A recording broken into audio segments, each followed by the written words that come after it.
Саламатсыздар ма? Так. Сен громко қосылып тұрсың ғой? Иә.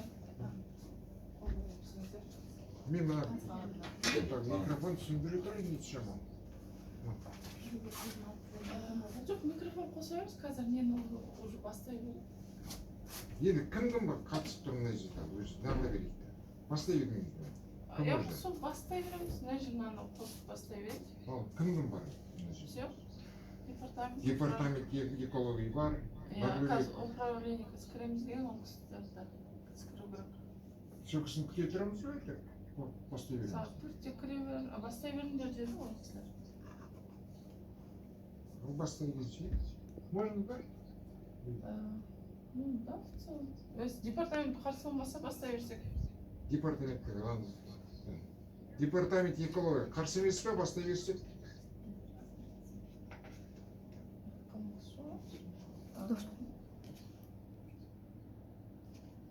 Департамент экологии.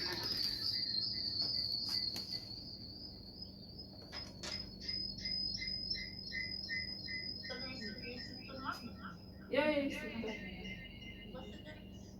Департамент экология ма? Қайырлы күн, бүгінгі жиналысқа қатысушылар, бүгінгі өткізіп отырған жиналыс Қазақстан Республикасы экология, геология, табиғи ресурстар міндетін атқарушының 294 бұйрығымен бекітілген қоғамдық тыңғылау өткізуінде қағидаларын бекіту туралы бұйрығына сәйкес өткізіп отыр. Бірінші қоғамдық тыңғылау төрағасының қатысуын сайлап алсақ дейміз. Төрағалыққа өзімді ұсынамын. Жер бөліміне, Отаудан жер қатынастары сәулет және құрылыс бөлімінің сектор меңгерушісі Оспанов Сәрсенбаев және қатысы ретінде Экосервистің өкілі Спандияр Салтанатты сайлауса, қарсылықтарыңыз жоқ па? Жоқ. Қол көтеріп дауыс берсеңіздер. Мына видеоларымызды қосыңыздаршы, бәріміз көрмей отырмыз. Қол көтеріп дауыс берсеңіздер.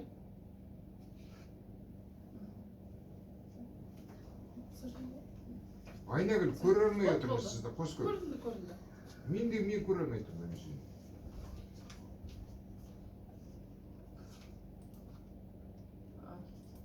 Жарайды, сіздер көріп отыр. Салтан, сізден көріп отырса болды.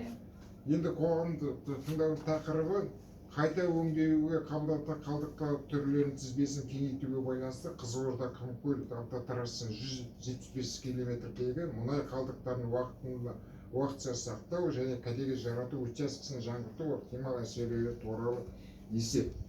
Тапсырыс беруші Экосервис жауапкершілігі серіктестігі.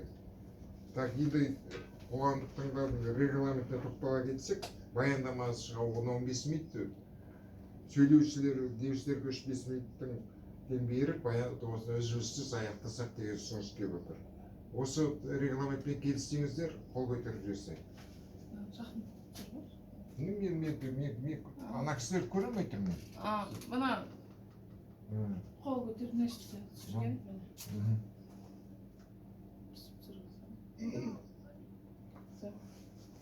Ендігі сөзді кездегі баяндамаға берейік, Спандияр Салтанатқа.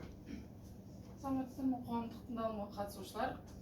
Бүгінгі таңда қайта өңдеуге қабылданатын қалдықтар түрлерінің тізбесін кеңейтуге байланысты Қызылорда Құмкөл автотрассасының 175 километрде мұнай қалдықтарын уақытша сақтау және кәдеге жарату учаскесін жаңғырту жұмыс жобасына қалдықтарды қайта өңдеу учаскесінің және нормативтік құжаттамасы бойынша ПНДВ, ПЭК, ППМ құжаттамалары бойынша өткізіліп отыр.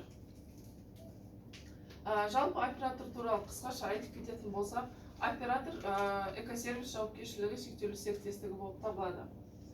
Оператордың негізгі өндірістік қызметі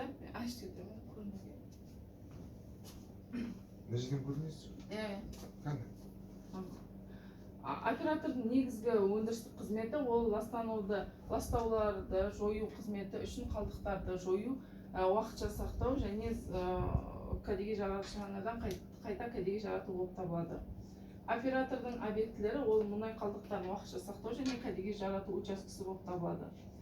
Жоба бойынша оператордың көзделген объектісі Ұлытау облысы Ұлытау ауданына қарастырылып отыр, төңірегінде қарастырылып отыр. Яғни қарастырылып отқан объект Қызылорда Құмкөл автотрассасының 175 километрінде орналасқан. Жалпы мәліметтер бойынша тоқталып кететін болсақ, әкімшілік тұрғыдан алғанда жоспарланып отырған қызмет экосервис жауапкершілігі шектеулі серіктестігінің қолданысындағы жер учаскесінің өзінің шегінде ғана жүзеге асырылады. Қазіргі таңда осы берілген жер учаскесінің қолдану мерзімінің ұзартуға байланысты және экология рұқсаттаманың ұзартуға байланысты жүргізіліп отыр. Уақытын ұзартуға байланысты жүргізіліп отыр. Жер учаскесінің ауданы 12 гектар болып табылады. Объектінің жұмыс режимі жылына 365 күн, тәулігіне 8-9 сағат, жылына шамамен 3200 сағат жұмыс жасайды. Учаскенің негіз нысанының мақсаты қалдықтарды қайта өңдеу учаскесі болып табылады. Қазіргі таңда қарастырылып отырған модернизацияның ауданы 2,27 гектар жерде орналасқан болып табылады. Яғни қайта өңдеуге қабылданатын қалдықтардың жоспарланған түрлері мен көлемдерінің өсуіне байланысты осы жоба жасалған болатын.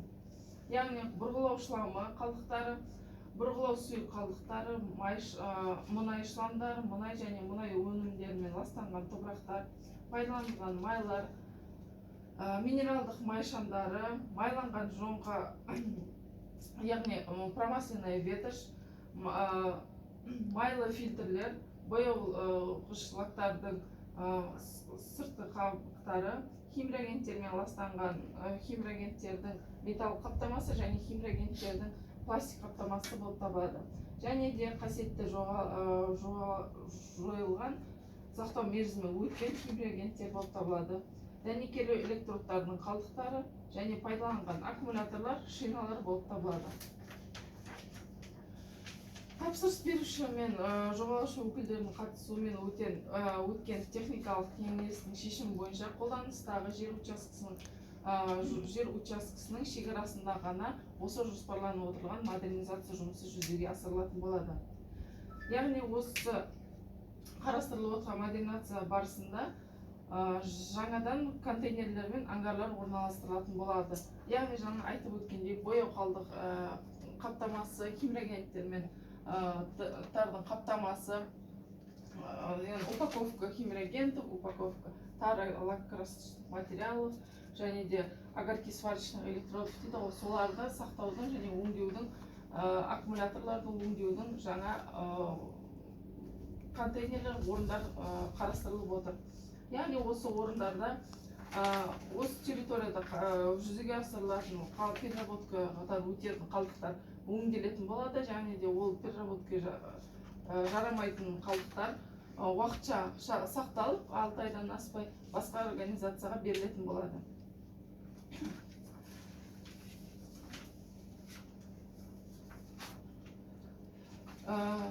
Яғни жалпы жобаның шешімдеріне қысқаша тоқталып кететін болса, мұнай қалдықтары, мұнай шламдары, мұнаймен ластанған топырақтар, отходы бурение дейді, бұрғылау кезіндегі қалдықтардың барлығы өзінің құндылық бойындағы мұнай қалдықтарының көлеміне сәйкес олар залалсыздандыратын болады, және де оларды картаға төсеп, осушка арқылы размещение, солнечная инсоляция арқылы өңделетін болады. Яғни бойындағы бар зиянды заттардың барлығы азайып, соны азайту үшін цемент, құммен араластырылатын болады. Содан кейін карталарға төселіп кептірілетін болады. Осыдан кейінгі қалдықтарды қосымша техникалық жолдарды пайдалануға, екінші ресурс ретінде қолдануға болады.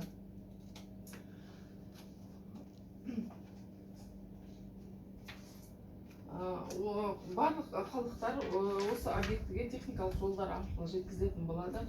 Электрод қалдықтары, өңделген аккумуляторлардың барлығы уақытша осы мекеменің сақталатын болады, бөлек-бөлек әр полкіде, ячейкіде. Содан кейін өзге организацияға жіберілетін болады.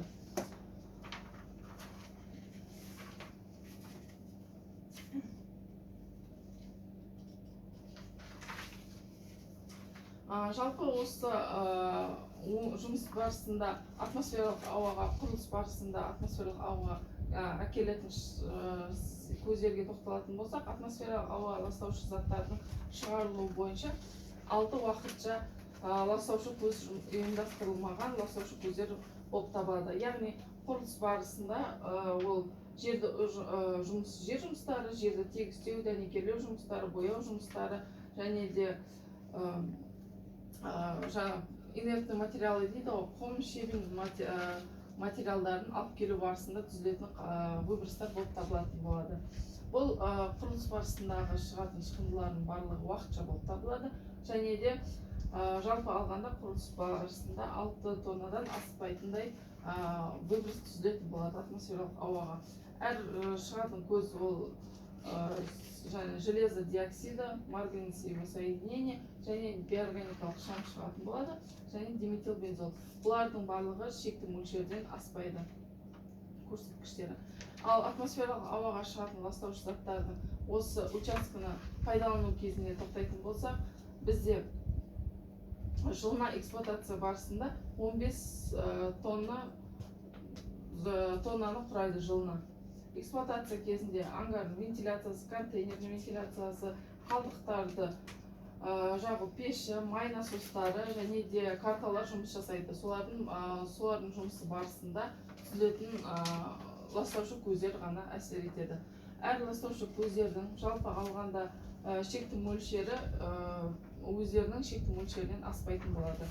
Осы объекттің санитарно-защитный зонасында да әр шығарынды заттардың, разграничающие веществолардың шекті мөлшерден көрсеткіштері аспайды. Қалдықтарды түзілу және жинақтау лимиттеріне келіп тоқтайтын болсақ, яғни осы объектілер құрылысы барысында тұрмыстық қатты қалдықтар, дәнекерлеу электродтары және лак бояу материалдарының қалдықтары, майланған шүберектер және құрылыс қалдықтары түзілетін болады. Бұл қалдықтардың барлығы осы құрылыс компаниясының мойнында болып, осы құрылыс компания өз құрылыс жұмыстарын аяқтағаннан кейін өзге организацияға ары қаратай өңдеуге жіберетін болады. Яғни қосымша свалкалардың пайда болуынан сақталады. Ал осы участка барысында, пайдалану барысында түзілетін қалдықтарға келіп тоқтайтын болсақ, яғни бұл объектінің қалдықтар түзілмейді, бұл объекті наоборот оператор қалдықтар қабылдаушы оператор болып табылады. Яғни бұл бұрғылау шламы, сұйық бұрғылау қалдықтары, мұнай шламы, пайдаланылған майлар, минералды май шамдары, майланған шүберектер, май және ауа сүзгіштері, қалдық батареялар, мұнай және мұнай өнімдерімен ластанған топырақ, бояу астындағы ыдыс, сақтау мерзімінен өткен химреагенттер және химреагенттер жасалған химреагенттерді сақтауға арналған металл ыдыс және пластикалық ыдыс, дәнекерлеу электродтары болып табылады. Жылына осы учасканың қабылдау производительный мощность дейді ғой, мощності 46,115 құрайтын болады. Яғни осы учаскеге келіп түсетін қалдықтардың барлығы техникалық жолдар арқылы өзге де мекемелерден келіп түсетін болады. Және де осы мекемеде қалдықтар барынша өңделінетін технологиялық шешімдерге байланысты өңделеді, ал қалған қалдықтарды мерзімі 6 айдан аспайтын уақытта сақтап, ары қаратай өзге организацияға жіберілетін болады. Қоршаған ортаға басқа да әсеріне келіп тоқтайтын болса, осы құрылыс жұмысы барысында жер асты суларына, жер беті суларына, өсімдік әлеміне және жануарлар әлеміне әсері болмайды. Себебі бұл минималды болады болған жағдайда да, себебі бұл объектіміз уже действующий, существующий территорияда, сол учаскенің бойында орналасқан болғандықтан. Ал осы учаскенің пайдалану барысындағы әсеріне келіп тоқтайтын болса, яғни бізде физикалық әсерлер, яғни шум және вибрация жұмыстары көздерінен болады. Яғни ол автотранспорттардың, спецтехниканың жұмысы барысында шу және вибрация жұмыстары көзге арқылы түзілетін болады. Жер асты, жер беті суларын әсер етпейді. 25 жылғы инженер геологиялық изысканияға байланысты осы учаскенің төңірегінде 10 метр тереңдікте жерасты сулары көзделмеген болатын. Яғни сол себепті жерасты суларына ешқандай әсер етпейді. Карталар орналастырылған карталардың барлығы протифильтрационный экранымен жабдықталған болып табылады. Жер беті суларына келіп тоқтайтын болса, жер беті суларына ең жақын деген жер беті сулары 1 километрден аса қашықтықта орналасқандықтан жер беті суларына әсер жоқ болып табылады. Осы участке барысында жұмыс істеу барысында спрос на рельеф және басқа да жер бетіне зиянды кәріз суларды төгу қарастырылмайтын болады. Воздействие на недр отсутствует, яғни жер қойнауына әсері жоқ, себебі осы участке барысында ешқандай жер асты қойнауына әсер етіп оған байланысты жұмыстар жүргізілмейтін болады. Осы участке алдын ала осыған дейінгі уақытта жұмыс істеп отырғандықтан, пайдаланымда болғандықтан, жануарлар және өсімдіктер әлеміне де әсер етуі өте минималды болып табылады. Осы территорияға жақын жерлерде 1000 метр қашықтықта ешқандай қызыл кітапқа енген жануар және өсімдік әлемі өсімдіктер қарастырылмаған, бекітілмеген болады. Яғни осы учаскенің 15 километр қашықтықта ескерткіштер, табиғи қорықтар және де құнды ескерткіштер, санаториялар, сол себебі орман алқаптары қарастырылмаған болып табылады. Әлеуметтік экономикалық ортаға әсеріне келіп тоқтайтын болсақ, осы объектінің жұмысы барысында жұмыспен қамту экономикалық әлеуметтік жағдайға әсер етеді. Жұмыс барысында жұмыс өткені осы жақын ауылды мекендерден жұмысқа алынатын болады. Және де осы мекеме жұмысы барысында мемлекеттік қазынаға налог төленетін болады. Және де осы мекеме жұмыс барысында природоохранный мероприятиялар әр 90 сайын жүзеге асырылып, көзделіп отыр. Баяндама аяқталды, сұрақтарыңыз болса. Баяндамасыға сұрақтарыңыз, ұсыныстарыңыз болады ма? Жоқ болатын болса сөйлейтіндер бар ма?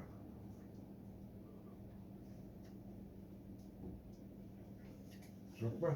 Басқа сұрақтар жоқ болса, қоғамдық тыңдауды басқа ұсыныстар жоқ болса, қоғамдық тыңдауды жабық деп жариялаймыз. Сіздерге көп рахмет қатысып қалғандарыңызға. Сау болыңыздар. Департаментте сұрақ жоқ. Департаментте сұрақ жоқ па?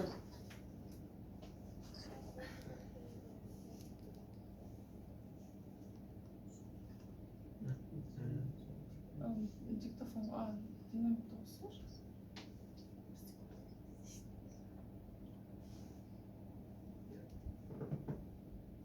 Естілмей тұр. Жоқ, не? Жоқ, департаменттің несі естілмей тұр. Мына ол кісілер громкосыны... Алло? Все, рахмет. Жақсы, сау болыңыздар.